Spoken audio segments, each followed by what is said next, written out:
नवी दिल्ली में भाजपा शासित राज्याना मुख्यमंत्रियां और उप मुख्यमंत्रियारी बैठक में प्रधानमंत्री नरेंद्र मोदी भाग लेना। बैठक में राज्य में केंद्रीय योजनावार स्थिति और प्रगति माथे चर्चा करी गई। नवनिर्वाचित राष्ट्रपति द्रौपदी मुर्मू काल राष्ट्रपति पद री शपथ लेवेला। देश री पहली आदिवासी महिला रा राष्ट्रपति बनवा माथे भाजपा री ओर से जनजाति पदयात्रा काढ़ी जारी है।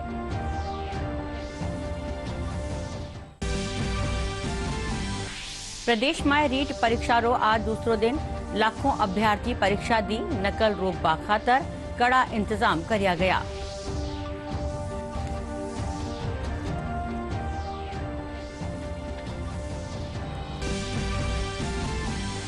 भारतीय एथलीट नीरज चोपड़ा फेरू इतिहास रच्यो। विश्व एथलेटिक्स चैंपियनशिप में जीत्यो रजत पदक। प्रधानमंत्री नरेंद्र मोदी, राज्यपाल कलराज मिश्र समेत कई मंत्री बधाई दी।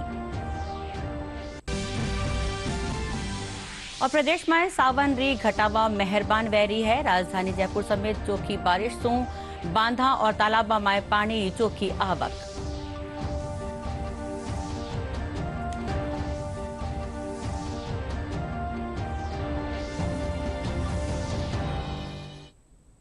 नमस्कार, समाचार में आपरो घणो घणो स्वागत है। और अब समाचार विस्तार से। नवी दिल्ली में भाजपा शासित राज्याना मुख्यमंत्रियों और उप मुख्यमंत्री बैठक में प्रधानमंत्री नरेंद्र मोदी भाग लेना। प्रधानमंत्री रा भाजपा मुख्यालय पुगबा परा राष्ट्रीय अध्यक्ष जेपी नड्डा वणारो स्वागत करया। बैठक में राज्य में केंद्रीय योजनावार स्थिति और प्रगति माथे चर्चा करी गई। राजधानी दिल्ली में भाजपा मुख्यमंत्री परिषद की बैठक हो रही है। इस महत्वपूर्ण बैठक में प्रधानमंत्री नरेंद्र मोदी भी शामिल हुए हैं। भाजपा अध्यक्ष जेपी नड्डा के अलावा भाजपा महासचिव संगठन बीएल संतोष इस बीजेपी शासित राज्यों के मुख्यमंत्रियों और उप मुख्यमंत्रियों की बैठक में शामिल हुए हैं। योगी आदित्यनाथ, शिवराज सिंह चौहान, हेमंत बिस्वा शर्मा, पुष्कर सिंह धामी बीजेपी मुख्यालय में पहुंचे हुए हैं और इस बैठक में शामिल हो रहे हैं। वहीं यूपी के उप मुख्यमंत्री ब्रजेश पाठक और केशव मौर्य भी इस बैठक में मौजूद हैं। इस बैठक में राज्यों में चल रही केंद्रीय योजनाओं की स्थिति, संगठन के कार्यक्रमों की प्रगति पर चर्चा किए जाने की संभावना है। बैठक में बीजेपी शासित राज्यों की योजनाओं पर भी चर्चा हो सकती है। विभिन्न राज्यों के सीएम गुड गवर्नेंस को लेकर राज्यों में चलाई जा रही योजनाओं की जानकारी भी देंगे। नवनिर्वाचित राष्ट्रपति द्रौपदी मुर्मू काल राष्ट्रपति पद री शपथ लेवेला। इन मौके प्रधानमंत्री नरेंद्र मोदी समेत कई मंत्रियों और अधिकारी बटे मौजूद रहेला। निवर्तमान राष्ट्रपति रामनाथ कोविंद और नवनिर्वाचित राष्ट्रपति द्रौपदी मुर्मू पारंपरिक तरीके से केंद्रीय कक्ष में स्वागत किया जाएगा। भारत के प्रधान न्यायाधीश एनवी रमन्ना की उपस्थिति में द्रौपदी मुर्मू शपथ लेंगी। उन्हें 21 तोपों की सलामी दी जाएगी। इसके बाद राष्ट्रपति का संबोधन होगा। केंद्रीय कक्ष में आयोजित समारोह के समापन के बाद द्रौपदी मुर्मू राष्ट्रपति भवन के लिए प्रस्थान करेंगी। राष्ट्रपति भवन के प्रांगण में उन्हें तीनों सेनाओं की ओर से गार्ड ऑफ ऑनर दिया जाएगा। राज्यसभा के सभापति एम वेंकैया नायडू, प्रधानमंत्री नरेंद्र मोदी, प्रधान न्यायाधीश एनवी रमन्ना, लोकसभा अध्यक्ष ओम बिरला, केंद्रीय मंत्री, विभिन्न राज्यों के राज्यपाल और मुख्यमंत्री, राजनयिक मिशन प्रमुख, संसद सदस्य तथा प्रमुख सैन्य और अन्य अधिकारी शपथ ग्रहण समारोह के दौरान केंद्रीय कक्ष में उपस्थित रहेंगे। कल राष्ट्रपति के शपथ ग्रहण समारोह को देखते हुए कार्मिक और प्रशिक्षण विभाग ने केंद्र सरकार के कुछ कार्यालय आंशिक रूप से बंद रखने का आदेश जारी किया है। देश री पहली आदिवासी महिला द्रौपदी मुर्मू रा राष्ट्रपति बनवा माथे भारतीय जनता पार्टी कानीसू प्रदेश अध्यक्ष डॉक्टर सतीश पूनियारी अगुवाई में आज त्रिपुरा सुंदरी सू बेणेश्वर धाम खातर बांगड़ जनजाति पदयात्रा शुरू हुई। इन मौके पेलीरा मंत्री सुशील कटारा, एसटी मोर्चारा प्रदेश अध्यक्ष जितेंद्र मीणा, विधायक कैलाश मीणा समेत कई भाजपा पदाधिकारी और जनप्रतिनिधि मौजूद रहा।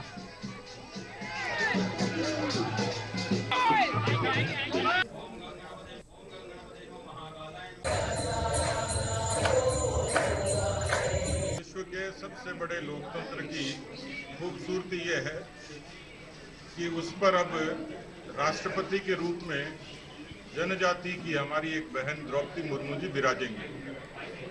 ये भारत के इतिहास का सामान्य फैसला नहीं है, क्योंकि आज़ादी के 75 वर्षों का ऐतिहासिक फैसला है जब पहली बार किसी जनजाति समाज के, वो भी महिला, उसको यशस्वी प्रधानमंत्री नरेंद्र मोदी जी के नेतृत्व में एनडीए के नेताओं और भारतीय जनता पार्टी के राष्ट्रीय अध्यक्ष श्रीमान जेपी नड्डा जी से लेकर तमाम नेताओं के सर्वसम्मति से उनको उम्मीदवार बनाया। और देश आज़ाद होने के बाद में देश में एक आदिवासी, वो भी महिला को, मातृशक्ति को एनडीए और देश के प्रधानमंत्री नरेंद्र मोदी जी ने जो चयन किया, वो आदिवासी समाज के लिए गर्व की बात है।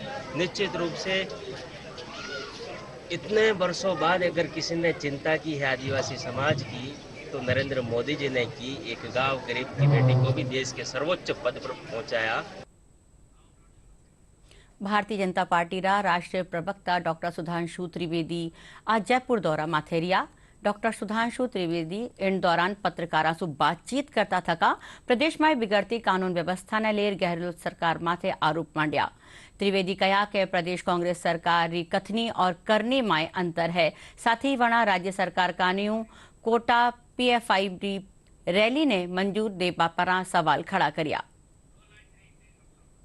कानून व्यवस्था राज्य का विषय है, तो ये कह दें मुख्यमंत्री महोदय की कानून व्यवस्था मेरे बस की नहीं है और यह सारी बात मैं केंद्र को कर रहा हूं, तो उसके बाद उनके प्रस्ताव पर विचार किया जा सकता है। और राजनीतिक पक्ष क्या है, इसी जयपुर में महंगाई पर रैली हुई थी, आपको याद हो 6 महीना पहले महंगाई पर रैली हुई थी, जयपुर में हुई थी और उसमें भाषण उत्तर प्रदेश पे हुआ था और 10 मिनट तक हिंदू बनाम हिंदुत्व में भाषण हुआ था महंगाई की रैली में। अब आप स्वयं समझ लीजिए कि विषय को विषयांतर कौन करता है और विषयांतर करते करते इतना विश्वमन कर देते हैं कि समाज के भिन्न भिन्न वर्गों के बीच में ऐसा वैमनस्य हो जाता है कि सर काटने जैसी घटनाएं इस राजस्थान की धरती पे होने लगती हैं। तो मेरे विचार से इसका प्रश्न और उत्तर दोनों यहीं जयपुर से निकल रहा है। चूंकि आपने देखा कि पीएफआई एक ऐसा संगठन है जो 2-3 बार अपने नाम बदल चुका है, तो यह व्यवस्था अब सुनिश्चित की जा रही है। यूएपीए एक्ट में संशोधन किया गया है कि व्यक्तियों को आतंकवाद के लिए नियत किया जा सके, वरना संगठन बदल के लोग अपना रास्ता बदल लेते हैं।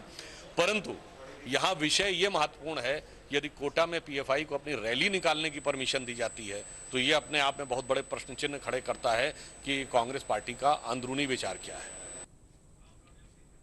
आजादी के अमृत महोत्सव रे तहत भारत विकास परिषद कान्यू जयपुर में स्वराज 75 कार्यक्रम रे तहत सम्मेलन राख्यो गयो। भारत के विकास में हमारी भूमिका विषय माथे राख्या इन सम्मेलन में मुख्य वक्ता रूप में भाजपा राष्ट्रीय प्रवक्ता और प्रखर राष्ट्रीय चिंतक डॉक्टर सुधांशु त्रिवेदी और सेवानिवृत्त मेजर जनरल रमेश कुमार कौशल समेत कई लोग मौजूद रहा।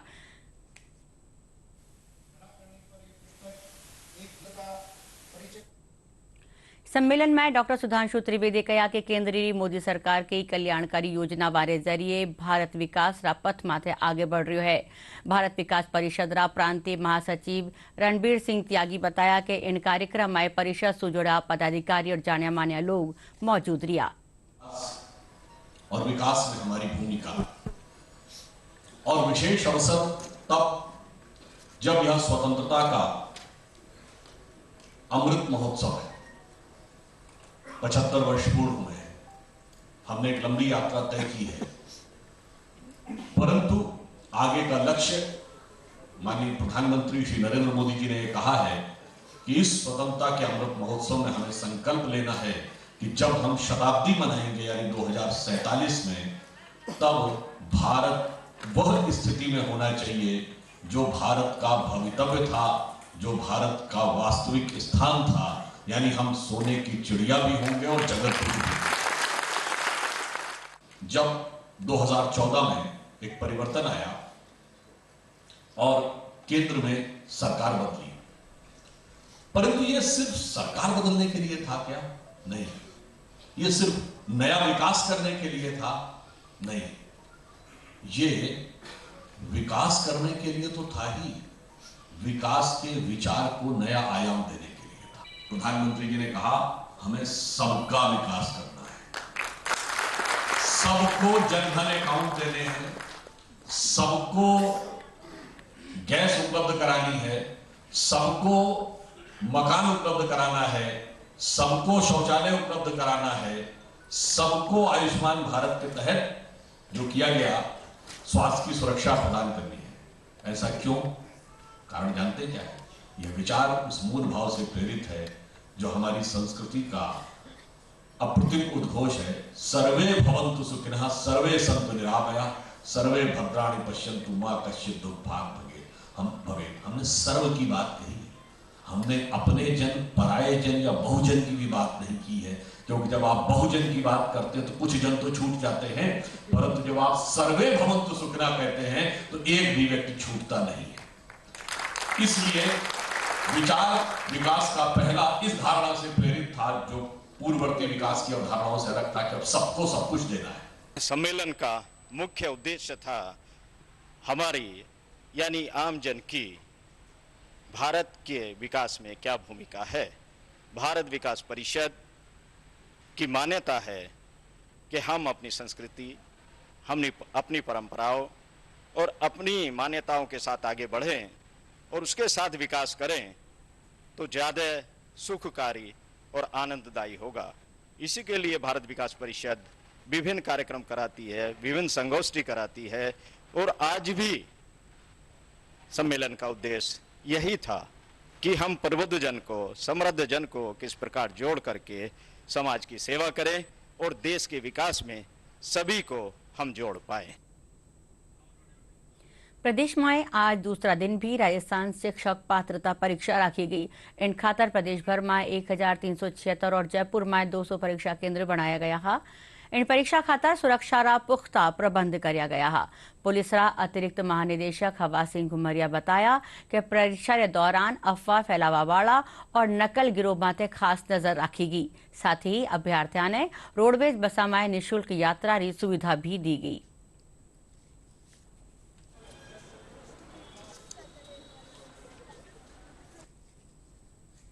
सीमा सुरक्षा बल कान्यू श्रीगंगानगर में पकड़ा गया पाक घुसपैठिया रिजवान अशरफ ने रिमांड री टेम पूरी होबा माथे कोर्ट माथे पेश करियो गयो। कोर्ट उनने जेल भेजवारा आदेश दिया है। बतायो जावे है कि सीमा माथे ताराबंदी पार करवारी कोशिश में अशरफ ने पकड़ियो गयो हो।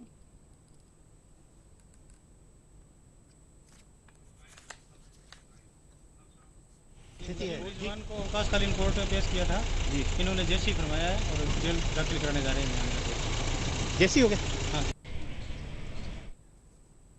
भारतीय एथलीट नीरज चोपड़ा विश्व एथलेटिक्स चैंपियनशिप में एक बार फेरू इतिहास रचियो है।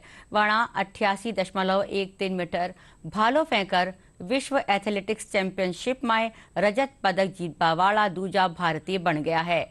इनसे पहले 2003 में अंजू बॉबी जॉर्ज पदक जीते हो। प्रधानमंत्री नरेंद्र मोदी, रक्षा मंत्री राजनाथ सिंह, विदेश मंत्री एस जयशंकर इन जीत खातर नीरज चोपड़ा ने बधाई दी है। भारतीय एथलीट नीरज चोपड़ा ने एक बार फिर इतिहास रच दिया है। नीरज ने अमेरिका में चल रहे विश्व एथलेटिक्स चैंपियनशिप में रजत पदक जीत लिया है। इसके साथ ही नीरज ने इस प्रतियोगिता में 19 साल से चले आ रहे पदक के इंतजार को भी खत्म कर दिया है। नीरज विश्व एथलेटिक्स चैंपियनशिप में पदक जीतने वाले दूसरे भारतीय एथलीट बन गए हैं। नीरज से पहले 2003 में अंजू बॉबी जॉर्ज ने कांस्य पदक जीता था। ग्रेनेडा के एंडरसन पीटरसन ने 90.54 मीटर की दूरी तय करके स्वर्ण पदक अपने नाम किया। इसी के साथ नीरज ने अपने करियर में सभी बड़ी प्रतियोगिताओं में पदक जीतने का कारनामा कर दिखाया है। इससे पहले वो टोक्यो ओलंपिक, एशियाई खेल और राष्ट्रमंडल खेलों में गोल्ड मेडल जीत चुके हैं। काफी अच्छा कंपटीशन रहा और पीटर्स ने काफी अच्छी थ्रो लगाई आज।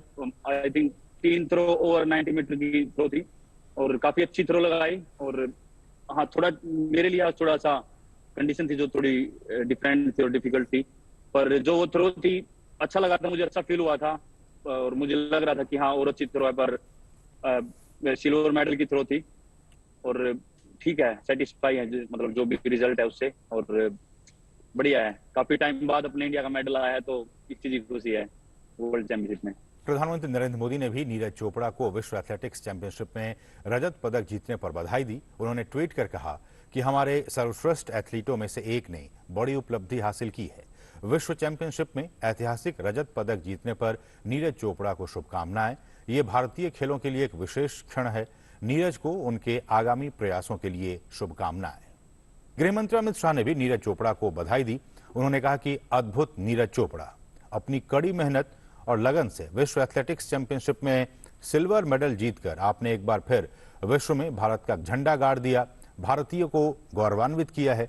इस ऐतिहासिक उपलब्धि पर आपको बहुत बहुत बधाई और भविष्य के लिए शुभकामनाएं। वहीं सूचना एवं प्रसारण मंत्री अनुराग सिंह ठाकुर ने भी ट्वीट कर नीरज चोपड़ा को बधाई दी है। उन्होंने कहा कि नीरज चोपड़ा ने अपने जीत के सिलसिले को जारी रखा है। विश्व एथलेटिक्स चैंपियनशिप में 88.13 मीटर का अपना सर्वश्रेष्ठ थ्रो करके रजत पदक जीतकर पहले भारतीय पुरुष और दूसरे भारतीय एथलीट बने। नीरज ने अब तक हर बड़ी वैश्विक प्रतियोगिता में पदक जीता है। और विश्व एथलेटिक्स चैंपियनशिप में नीरज चोपड़ा के रजत पदक जीतने पर पानीपत में उनके आवास पर जश्न का माहौल है।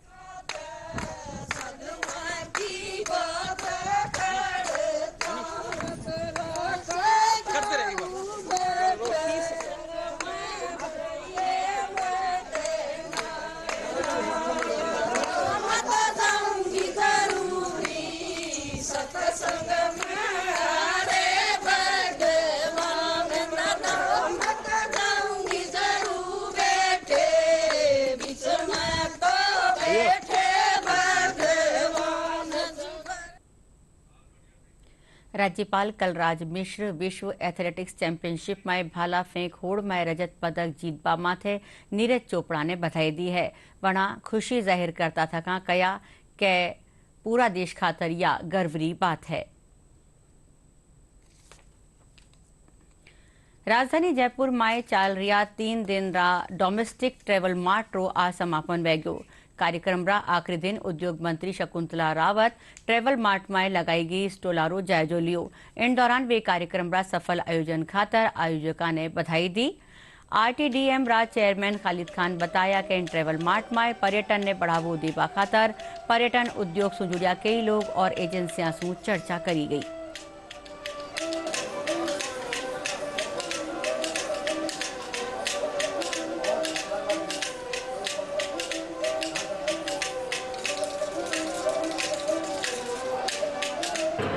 राजस्थान का जो देसी कल्चर, जो हमारी संस्कृति है राजस्थान की, आप देखते हैं कि उसको यहाँ पर कला है, आर्ट है, उसको यहाँ पर दर्शाया गया है। इसमें छोटे से छोटा जो कलाकार है, जो हुनरबाज है, वो आगे आएगा और अपना एक छोटे से छोटा उद्योग धंधा स्थापित करके वो अपनी भूमिका का पालन कर सकता है और राजस्थान के युवा और महिलाओं को भी रोजगार दे सकता है। बहुत ही प्रसन्न हूँ। जितना हम एक्सपेक्ट कर रहे थे उससे ज़्यादा हमें यहाँ पर सपोर्ट मिला है। जितने भी हमारे एग्जिबिटर्स हैं, हम सोच रहे थे कि 8-8.5 हज़ार मीटिंग्स होगी, उससे कहीं ज़्यादा मीटिंग्स हुई हैं। मैं जितने भी हमारे जो टूर ऑपरेटर्स भाई जो पूरे हिंदुस्तान से यहाँ आए थे, जिनको हमने इनवाइट किया था, जिनको हमने होस्ट किया था, उन लोगों ने यहाँ पर आके सीरियस मीटिंग्स की हैं, जो कि जब वो वापस जाएंगे वो उसको बिजनेस में कन्वर्ट करेंगे। जितने भी बायर्स आए हैं डोमेस्टिक टूर से, बहुत फ्रूटफुल रहा है और आगे भी बहुत अच्छा होने की संभावना है। और पेन इंडिया पे हमारे डोमेस्टिक टूर्स और राजस्थान सेल कर रहे हैं और आगे जो प्रमोशन करेंगे राजस्थान का, उसके लिए हमारा ये बहुत अच्छा प्लेटफॉर्म है और हमारा एसोसिएशन एडीटीआई ने बहुत बड़ा सहयोग किया है इस मार्ट के अंदर। जयपुरा सांगानेर स्थित पिंजरापोल गौशाला रा ऑर्गेनिक पार्क में स्वयं सहायता समूरी महिलावां कानियों गायरा गोबर सु राखियां बनाई जा रही है। रक्षाबंधन खातर ये राखियां बिक्री खातर मुहैया रहेला। भारतीय जैविक महिला किसान उत्पादक संघ कानी रा अध्यक्ष संगीता गौड़ बताया कि इन राखियां में न्यारा न्यारा औषधीय पौधा रा बीजा रो इस्तेमाल करियो गयो है, जिनसु त्योहार पछे राखी ने मिट्टी में डालर इन बीजा सु पौधा उगाया जा सके।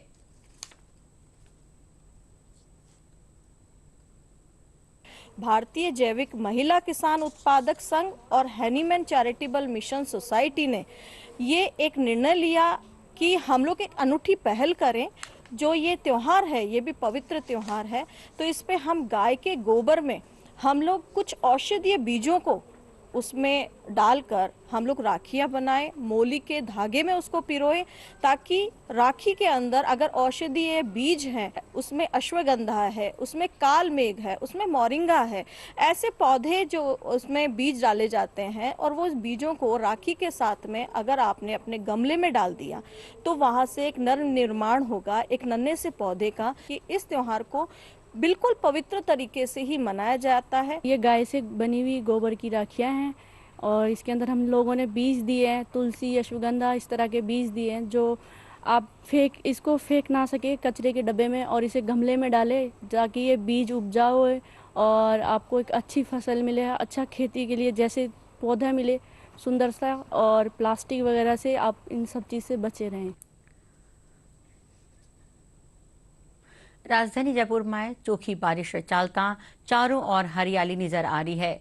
सावनरा मीनामय शहरा खास पर्यटन ठोरा रे साथ ही आरे सारी पहाड़िया माथे छाई हरियाली ने दिख खातर बड़ी संख्या में सैलानी अठे आ रहा है। पेश है महाका संवाददाता हनुमंत सिंह चारण री खास रिपोर्ट।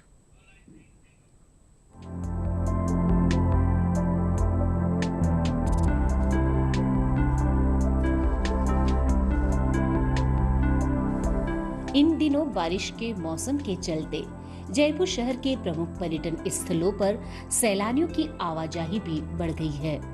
राजधानी जयपुर के प्रमुख पर्यटन स्थल आमेर, जल महल, नाहरगढ़, जयगढ़ जैसे प्रमुख स्थलों पर हर तरफ हरियाली से भरे नजर आ रहे हैं। वहीं खूबसूरत स्थलों पर छाई हरियाली को देखने के लिए बड़ी तादाद में स्थानीय नागरिकों के साथ साथ बाहरी पर्यटक भी देखने के लिए पहुंच रहे हैं। इन इलाकों में स्थित पहाड़ियों पर छाई खूबसूरत हरियाली और प्राकृतिक सौंदर्य को हर कोई अपने कैमरे की तस्वीरों में कैद कर रहा है। यहां आने वाले पर्यटक अपने परिवार और दोस्तों के साथ इस मौसम का लुत्फ उठाने के लिए पहुंच रहे हैं। पर्यटकों का कहना है कि यहां आकर प्राकृतिक सौंदर्य के अनुभव के साथ बेहद सुकून मिल रहा है। यहाँ हरियाली बहुत ज़्यादा है तो हमें भी बहुत ज़्यादा अच्छा लगता है घूमना, तो इसलिए हम लोग यहाँ सावन के महीने में घूमने आए और ऊपर से मौसम भी बहुत अच्छा है तो सोचते हैं कि धूप भी नहीं है, इतनी गर्मी भी नहीं है, तो चलो घूम के आते हैं कहीं पे। वैकेशंस भी चल रहे हैं ना इसलिए। तो यहाँ पे नाहरगढ़, जयगढ़ और आमेर और ये वाला जो नज़ारा है थोड़ा मतलब हरियाली का नज़ारा रहता है। यहाँ पे थोड़ा बारिश के टाइम पे अच्छा स्पॉट रहता है घूमने के लिए। सो हम लोग भी यहाँ पे कज़न्स के साथ में और फ्रेंड्स के साथ में घूमने आए हैं यहाँ पे टू एंजॉय द वेदर।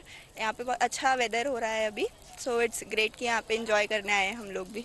यहाँ पे जो जयपुर का व्यू है, जल महल है वगैरह, बहुत ही शानदार दिखता है। ऊपर से हम नाहरगढ़ पे हैं अभी और हम लोग एंजॉय करने आए पिकनिक वगैरह के स्पॉट पे और बहुत ही शानदार पूरा आपको जयपुर यहाँ से देखने मिल जाता है। अभी जो हरियाली है हम वही एंजॉयमेंट करने आए हैं। यहाँ पे जयगढ़, नाहरगढ़ जो हमारा सबसे बेस्ट लोकेशन है जयपुर का घूमने का, वही हम घूमने आए हैं। बारिश होने के बाद जो यहाँ का व्यूज़ है वो बहुत अच्छा हो चुका है। आप देखिए पीछे की तरफ आप देखेंगे तो हरियाली यहाँ पे बहुत ज़्यादा आपको देखने को मिलेगी। बारिश का सबसे ज़्यादा जो लुत्फ़ उठाने का जयपुर का है वो नाहरगढ़, आमेर का फोर्ट, ये हमारे लिए सबसे ज़्यादा इम्पोर्टेंट है। बहुत अच्छा लग रहा है यहाँ के, इतना मतलब प्राकृतिक माहौल है, हरा भरा पूरी जगह है और लोग इतने अच्छे हैं यहाँ के, ये भी अच्छा है। हमको मतलब ऐसे टूर गाइड भी इतने अच्छे मिले, ड्राइवर भैया भी इतने अच्छे मिले।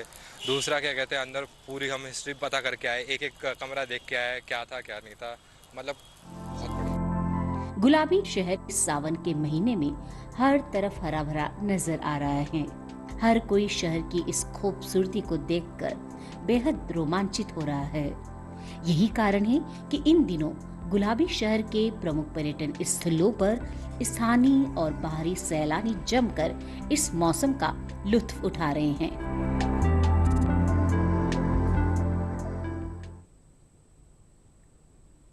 जयपुरा जवाहर कला केंद्र में 3 दिवसीय राग मल्हार उत्सव की शुरुआत हुई। कार्यक्रम में जयपुर प्रसिद्ध शास्त्रीय गायक गिरेंद्र तलेगांवकर गायन प्रस्तुत कर लोगा मन मोलीना। गिरेंद्र तानसेन कान्यू रचित राग मियां मल्हार में लयबद्ध 4 रचनावारा गायन रे साथ बिरखारू स्वागत कर्या।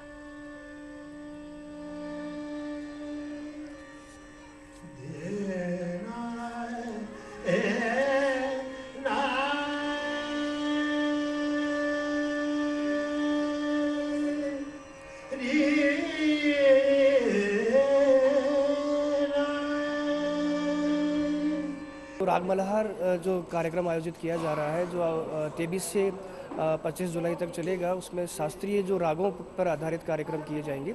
जैसा कि आज आप जानते हैं कि आज गिरेंद्र जी तलगांवकर जी का प्रोग्राम है। कल जो प्रोग्राम है कैलाश मोठिया जी का है, जो वायलिन पर शास्त्रीय रागों की प्रस्तुति करेंगे। इसके अंदर अलग अलग पंक्तियों में अलग अलग रागों का मिश्रण है, जैसे मियां मल्हार है, मेघ मल्हार है, देश मल्हार है, गौड़ मल्हार है, सूर मल्हार है कामोद मल्हार है, जयंत मल्हार है। इस प्रकार से ऐसे 8 रागों की रागमाला, मुझे बड़ी खुशी है कि आज इस मंच से मैं अपनी प्रस्तुति देने के लिए जा रहा हूँ। बूंदी जिल्लारो सबू बड़ो गुड़ा बांध में 34 फीट भराव क्षमता पूरी हो बारे पाछे स्कॉडा सिस्टम सू पहली बगत 2-2 फीट गेट खोलर पानी री निकासी करी गई। जल संसाधन विभाग रा अधिशासी अभियंता R.K. पाटनी बताया कि हाड़ोती में पहली बगत बूंदी रा गुड़ा बांध माथे यो स्कॉडा सिस्टम लगायो गयो है। इन्हें एक जगह सो ही ऑपरेट करियो जा सके है। कंप्यूटर के जरिए बांद्रा सगला गेटा ने ऑपरेट कर खोलियो जा सके है। साथ ही CCTV कैमरा सु इनरी मॉनिटरिंग भी करी जा रही है।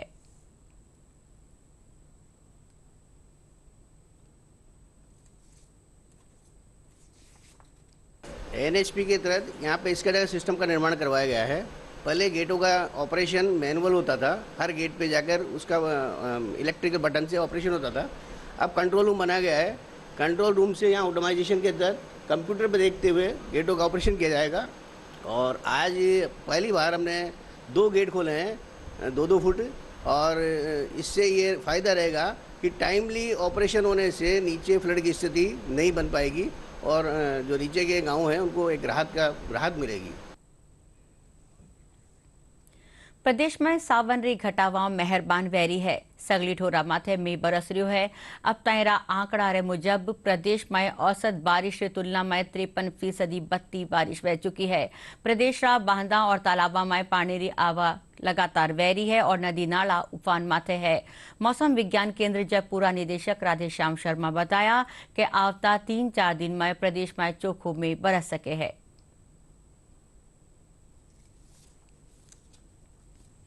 और अब खास खबरां एकर फेरू।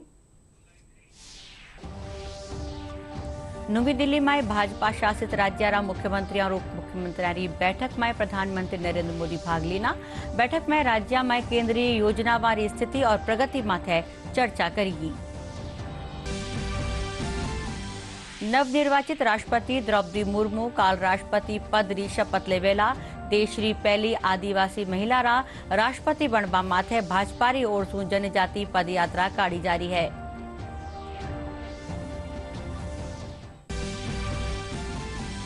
प्रदेश में रीढ़ परीक्षा रो आज दूसरो दिन। लाखों अभ्यर्थी परीक्षा दी। नकल रोकवा खातर कड़ा इंतजाम करया गया है।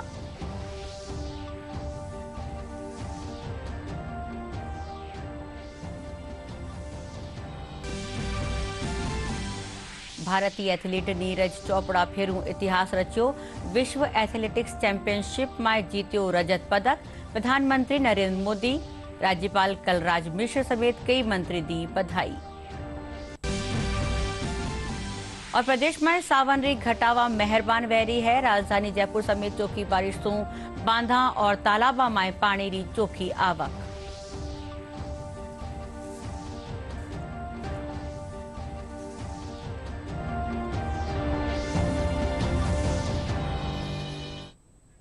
एंड साथ ही समाचारों यो बुलेटिन 8 पूरो व्यो। नमस्कार।